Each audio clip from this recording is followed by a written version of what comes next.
I get into the zone by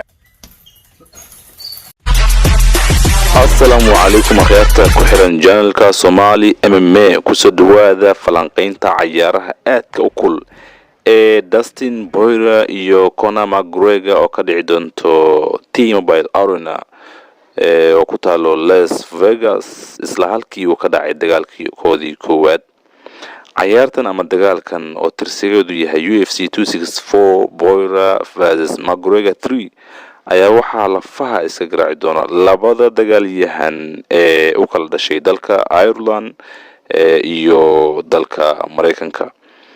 dagaalkan waxa uu ka duwan yahay dagaaladii hore ee UFC-da maadaama labadan dagaalyahan ay hore u soo ciyaareen ama soo dagaalameen laba dagaal oo hore oo mar iyo mar iska badiyeen.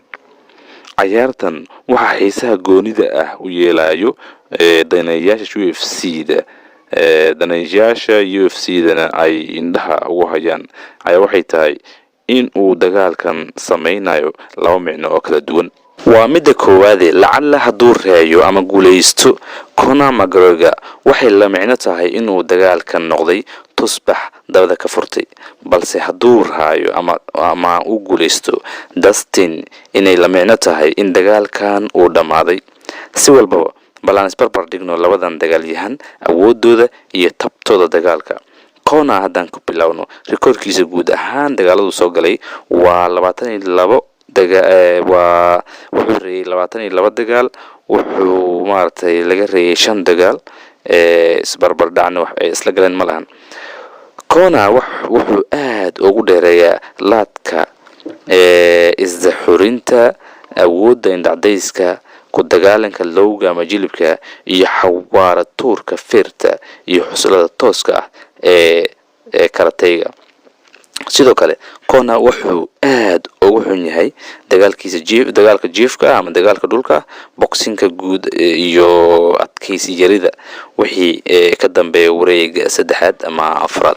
dhanka kale Dustin Boyra rikoorkiisu guud ahaan dagaaladu soo galay wuxuu guuleystay 27 dagaal, 6 dagaal waa laga guuleystay iyo 1 dagaal oo uu soo ka soo qayb galin ninkii qofkii la dagaalamay. Dustin Boyra wuxuu aad ugu fiican yahay dhanka boxingka ama feerta, adkaysiga aad ayuu ugu dheereeyaa oo ilaa ay ciyaarta ka idlaato haddii feer ku socdo sidaad isku leedahay war ninku wuu isdiibi rabaa ayuu gadaalka kacaa oo aad aragtaa asagoo guushii hantay. si la mid ah Conor McGregor Justin isagana aad ayuu ugu xun yahay dagaalka jiifka ama dagaalka dhulka, waana sababtan wuxuu labadooduba u tumay halyigii muslimka ahaa ee Khabib Nurmagomedov. Justin waxa kaloo uu ku xun yahay dhanka indhacadayska ama hujuumka iyo fijignaanta guud iyo laadka xawaaraha leh. halkaas waxaan ka fahmi karnaa in haddii uu Conor xoojiyo laadka iyo xusulaha xawaaraha badan ee uu ku karbaasho madaxa dhigiisa Justin ay tahay midda uu guul ku gaari karo. sidoo kalena Justin oo xoojiya feerta kala joogsiga lahayn ee uu ku hurgufo madaxa Conor iyo maharaannimada ay u sahli karto Justin inuu garaaco Conor. laakiin ciyaar way dambaysaa, waxaan sugnaaba waxa uu naga xigta saacado bas ah. fadlan khayrta wixii codeyn ah waa xaqiina labada nin Conor iyo Dustin Boyra oo soo kala codeeya. Dustin Boyra ma aha nin isla weyn, ma kiir badno, istaan ma qaano, ma booto badno, waana nin ku caanbaxay samafalka iyo caawinta caruurta. halka Conor uu yahay nin isla weyn, nin istaan badan, nin aan tixgelin diimaha kala duwan, nin khamriga ka ganacsado, nin caay badan, kibir badan, booto badan oo aanan xishmad yar lahayn.